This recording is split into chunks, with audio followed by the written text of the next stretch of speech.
دربار ته راوړی شو نو یو له روم نه عیسائی راغلی او قاصد عیسائی قاصد راغلی او هغه د نبی علیه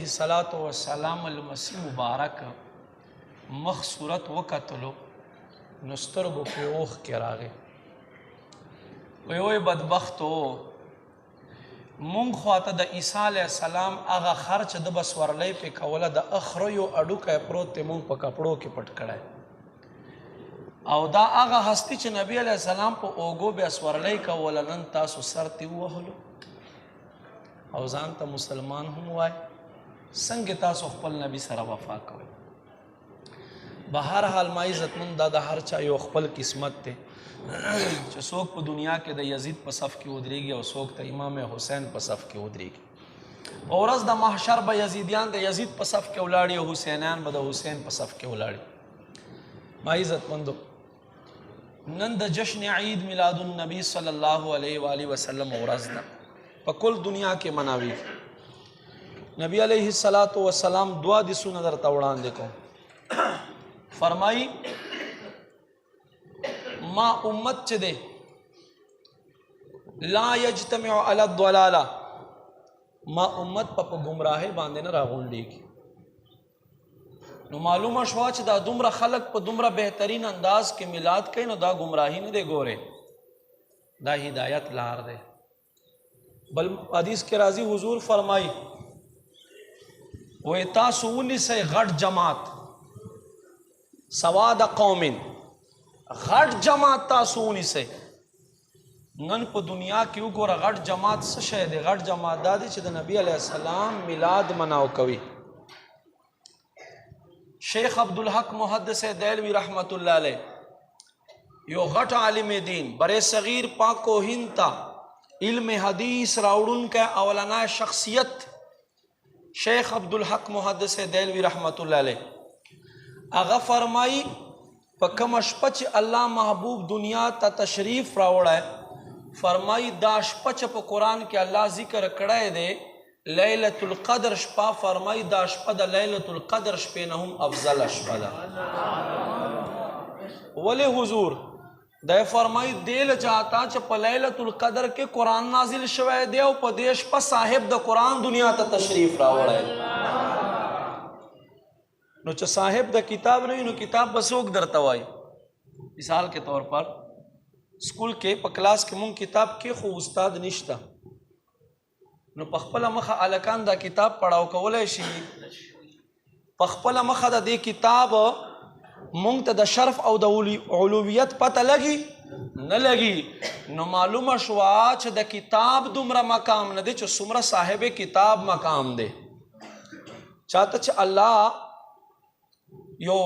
انداز ورکړی د ویلو د هغه انداز مقام دی ما عزتمندو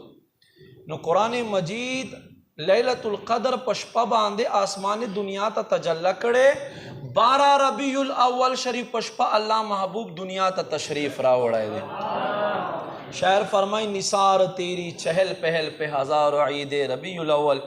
سوائے ابلیس کے جہاں میں سبھی تو خوشیاں منا رہے ہیں زمانوں نہ میلاد کیگی سید مظفر ابو سعید سید مظفر دادا سلطان محمود غزنوی سلطان صلاح الدین ایوبی او خیتر شوی دی د صلاح الدین ایوبی خور په د باندې واده وه باقاعده آذان نه مخکې درود شریف دا چا شروع کړی دی دا صلاح الدین ایوبی شروع کړی او سلطان ابو مظفر سعید چې د خور په واده وه په د باندې صلاح الدین ایوبی خور په واده وه باقاعده میلاد آغاز اجتماعي طور باندې سالانه دا د باقاعدګۍ سره شروع کړی او داسې شروع کړی چې په زرګونو حساب سره بیا څاروي علاله العلما بیا څو ورځې راوختل او علم مجلسونه به شروع دا نن نه دی 1400 کتابونه په میلاد شریف باندې لیکلی شوي دي 1400 کتابونه صرف 300 کتابونه خو په عربی ژبه کې په باندې لیکلی شوي دي په میلاد باندې 300 کتابونه او دا کم از کم یوه صدۍ مخکې لیکلی شوي دي او ټولو خلکو به میلاد مناو کولو. خدا چې وخت سره انداز بدلیږي. مخکې بجلی نه وي، اوس بجلی راغې. مخکې به خلکو لایټینګ نه کول، اوس لایټینګ کوي. مخکې کپړې کمای او جنډې به نه وي، اوس خلک په خوشحالو کې جنډې هم مخ کوي. او جنډه له کوم ځای نه دی؟ دا د صحابهو سنت دی. کله چې محبوب هجرت کولو مکې نه مدینې ته، نو حضرت ابوبکر صدیق رضی الله تعالی خپل پټکای مبارک وشلولو او په لختې باندې ځوړند کړو، وایي دا زما جنډه دی، دې جنډې سره به قربان زتا مدینې ته دننه کوم. نو دا جنډې چا شکانو چتوي او دا خوشحالي کوي. دا ما عزتمند، دا د قسمت خبرې دي، قسمت خبرې دي. میلاد شریف چې دی که نه، دا قسمت وال مناو کوي. هوښیار ډېر دي ممکن، خو دا قسمت وال مناو کوي. قسمت والو خلکو ته دا شاملوي. حضرت اویس کرنی ته چا ویلي چې 32 واړه غاښ وباسه؟ په کوم کتاب کې لیکلی و 32 واړه غاښ یې وباسل؟ الله هغه مقام ورکړو چې محبوب فرمایي اویس کرنی هغه هستی دی چې د په برکت سره به الله ما نیم امت بغیر د حسابه بخي. دا د قسمت والو خبرې دي. نبی علیه السلام ویخته مبارک، موی مبارک، شاه ولی الله محدث دیلوی رحمت الله علیه په فارسی کې د قرآن اول ترجمه لیکلې ده، او غټ مصنف، غټ عالم تیر شوی برې صغیر پاک و هند کې، د پشان عالم نه دی تیر شوی. دی فرمای وی ما پلار شاه عبدالرحیم رحمت الله علیه یو ځل سخت بیمار شو. وی پلار مې وایي چې دې زی تر ورسېدم چې زندګۍ نه امید شوم. سترګې مې پټې شوې، سر سترګې مې پټې شوې، زړه سترګې مې ویښې شوې. شاه عبدالعزیز رحمت الله علیه تفسیر عزیزی چا لیکلی دی، هغه په خوب کې تشریف راوړو او ما ته وایي ای شاه عبدالرحیم بچیا خفه کېږه مه، ناامیده کېږه مه، الله به دې ښه کړي او الله محبوب تا ته تشریف راوړي ستا تپوس دپاره. خو په اخ طرف راځي چې په کوم طرف ستا خپې دي. وی دا خبرې راته وکړه، سترګې مې کولاو شوې. چې کولاو شوې هېڅ نه و، خو زه دومره کمزوری هم چې غږېدی نه شوم. نو کسانو ته مې اشاره وکړه چې زما دا خپې لږ دې طرف کړئ، چې خپې مې دې طرف کړې. دا خبر څوک کوي؟ شاه ولی الله رحمت الله علیه. چې خپې مې دې خوا کړې، لږ ساعت بعد مې بیا سترګې پټې شوې، وده شوم، سر سترګې مې پټې شوې، زړه سترګې مې ویښې شوې. الله محبوب تشریف راوړلو ما خوا ته. غیږ کې وی زما سره خپل غیږ کې کېښودو او خپل سینې ته نږدې کړم او ما ته وفرمیل شاه عبدالرحیم نا امیده کېږه مه، الله به تا ته صحت درکړي او زه دې ستا تپوس دپاره راغلی یم. الله اکبر. نبی علیه السلام فرمایي من رآني فی المنام فقد رأى الحق. چا چې زه په خوب کې ولیده هغه زه په حق ولیده، شیطان ما په صورت کې نشي راتلی. فرمایي من رآني فی المنام فقد سیراني فی الیقظة. چا چې په خوب کې ولیدم ان قریب به مې په ویښه هم زیارت وکړي هغه. او فرمایي زه چې چا ته په خوب کې ورځم زه په خپلې ارادې سره ورځم، په خپلې ارادې سره ورځم. نو ما عزتمندو فرمایي نبی علیه السلام چې زه خپلې سینې ته جوخ کړم، نو دا ګیرې مبارکې ویښته زما په دې مخ باندې پراته وو. نو په زړه کې مې دا یو خواهش پیدا شو چې ای کاش که دې ویښتو نه که زیات نه وي 2 مبارک ویښته ما ته میلو شي چې په ژوند کې ګزاره پې باندې کوم. وایي ما زړه کې دا راغه الله محبوب داسې په خپلې ګیرې مبارکې لاس راکاږلو او 2 ویښته مبارکې لاس کې و. ما ته یې ویل دا واخله، دا واخله. دا شاه ولی الله محدث دیلوی رحمت الله فرمایي د خپل پلار خبر کوي. وایي چې رایې کړه. اوس مې په زړه کې دا خبر راغی چې دا خو خوب دی، چې راپاسې څه به نه. نو الله محبوب خو د الله په عطا سره له زړو نه هم خبر دی، له زړو نه هم خبر دی. نو ارشاد یې راته وفرمیل چې خفه کېږه مه، ته چې راپاسې ستا بالغ لاندې به پراته یي. وی چې راپاسېدم الله محبوب تشریف وړلو او بالغ ته مې چې وکتل، بالغ مې اوچت کړو، مې کتل چې څنګه الله محبوب ما ته فرمایلو اکه شانتې اویښته مبارک پراته وو. خبر لا ختمه نه ده، ډېر خلک یې نه مني. دغې زمانه کې خلک وداسې نن نه 200-300 کاله مخکې شاه عبدالرحیم رحمت الله علیه تیر شوی. وی خلک رالو، خلک وایي چې دا څنګه کېدای شي چې په خوب کې ویښته ورکړو. ډېر خلک وایي دا څنګه راغه.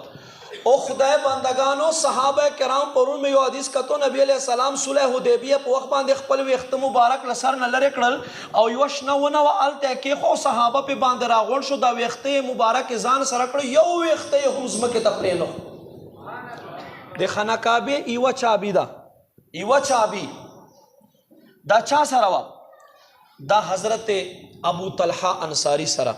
ایمان نه دراوړی مسلمانو مکه فتح کړه چې مکه یې فتح کړه حضرت علی رضی الله تعالی دنه چابی واخیستله وای دا الله کور اوس دینه بعد کلاو کولو ته ضرورت نشته ځکه چې مکه فتح شو ارسه د مسلمانو شو دا ډېر زیات خفه شو زه خو ډېر وخت راسه متولی دا کعبې چابي و ما سره ما به دروازه کلاو کوله الله محبوب ته خبر را ورسه نبی علیہ السلام فرمایي وی دی ایمان هم دراوړی وی دی چابي به د پلاس کې چابی بدن نه له دته د نبی علیہ السلام د ادا دومره خوند ورکړو دومره لذت ورکړلو وې قربان چابی دې راکړنو چابی سره سره کلمه هم راته وې چې ستا غلام هم شمه اوس لاړ شاه 1444 سال تیر شول نن هم هغه چابی چا سره دی حضرت ابو طلحه انصاری اولاد کې سلسله را روانه د خپل مسو کې یو مساید اکثر دا چابی پرته ده نو چې د کعبې چابي منتقل شي نو د الله محبوب ویخت مبارک نشي منتقل کېدی نو الته هم داسې خلکو شاه عبدالرحیم رحمت الله علیه فرمایي څه خلکو خبر نه منله او درې کسان خو بالکل انکاري وو چې دا بالکل نه منو وی خبر ډیره زیاته شو مناظرې نه خبر سره واوړې دی مې چې راځئ مونږ به تجربه وکړو چې د نبی علیه السلام دی او که نه دی وی هغه ویښته مبارک مونږه بهر غرمو ته راوباسل وی نه موسم د بارانونو نه په اسمان باندې یو خال وریځ هم نه وه خو چې څنګه د الله محبوب ویښته مو غرمو ته راوباسل فورا اسمان باندې وریځ جوړه شوه په دې ویښتو مبارکو باندې سوری وکړل په دې کې یو کس ومنل او بل وی چې دا خو اتفاقي داسې خبره ده ډېر وي که نه زړونه سخت دي قرآن کې الله فرمایي څه زړونه داسې دي چې له کاڼو نه هم سخت دي فرمایي په کاڼو کې داسې کاڼي دي چې اوبه ترې بهیږي چا نه نهرونه جوړېږي او کاڼي داسې چې څه د الله له خوف نه راپرېوځي او څه زړونه داسې چې له کاڼو نه هم سخت دي اگر چې د غوښې دي نه منله وایي اتفاقي خبره ده اتفاقي خبره ده وایي بیا مو هغه ویښته مبارک راوباسل وی په اسمان باندې وریځ نه خو چې ویښته مبارک غرمو ته کړو الله وریځ هم راوستله وی دویم توبه طیب شو درېم یې چې نه نه دا اتفاقي وشو وی درېم ځل مو دقه عمل وکړو او درېم ځل هم د ویښته په برکت سره الله په اسمان باندې سوری کړلو نو ما عزتمنده د نبی علیه السلام ویښتو برکت دی بیبي عایشې مور مبارکې په یوې شیشۍ کې ځان سره ایښودي وو په مدینه کې به چې چا تبه شوه ماشوم به و ښځه به و زنانه به ورته رابغه په اوبو کې به هغه ویښته مبارک ورته ووهلو ورو به اسکلو الله به شفا ورعطا کړله حضرت امیر معاویه رضی الله تعالی عنہ سره نبی علیه السلام ویښته مبارک او نوکان مبارک و چې کله دنیا نه تشریف وړو وصیت یې وکړو وی دا نوکان مبارک چې دا زما په خوله کې راکېږدی او دا ویښته مبارک د نبی علیہ السلام زما په سترګو کې کېږدی بس بیا زه پوه شه او په قبر کې زما فرشتې پوه شه او صحابه و عقیده صحابه کرامو عقیده وده نبی علیہ السلام ویښتو سره محبت کله چې فتوح شام لیکلی دي مسلمانو ډېرې علاقې فتح کړې حضرت خالد رضی الله تعالی عنہ لږ غوندې لښکر ځان سره کړو چې بس لږ خلک دي رومیان مقابله به ورسره وکړو فتح به 3 ورځې تېرې شو مسلمانو ته فتح نه میلاویږي ابو عبیده بن جراح رضی الله تعالی عنہ وده د شپې خوب کې نبی علیه السلام تشریف راوړي وی زما خالد باندې په جنگ کې سخته ده اے عبید ورشه لښکر ورولېږه امداد یې وکړه د لښکر تیار کړو اعلان یې وکړو ښځه خبره شو چې زما خاوند ام تمیم رضی الله تعالی عنها حضرت خالد بن ولید رضی الله تعالی عنہ بیبي ام تمیم خبره شوه چې دا څنګه کېدی شي زما خاوند په جنگ موتیه کې 14 تورې په کافرانو باندې ماتولی شي او سیف الله لقب ورته میلاویږي نن دی ولې 3 ورځې تېرې شوه مسلمانو ته فتح نه میلاویږي وګرځېده وایي څه خو یې پاته شوي نه دي کور کې یوه ټوپۍ پاته شوې جنگ کې به دا ټوپۍ په سر وه فتوح شام لیکلي نو ما عزتمندو ټوپۍ یې واخیسته حضرت ابو عبیده بن جراح ته دا ټوله خبر وکړه چې دا ټوپۍ زما خاوند چې په جنگ کې نه په سر نو دی فتح نشي حاصلولی وایي ښځه لښکر سره ته لاړه شه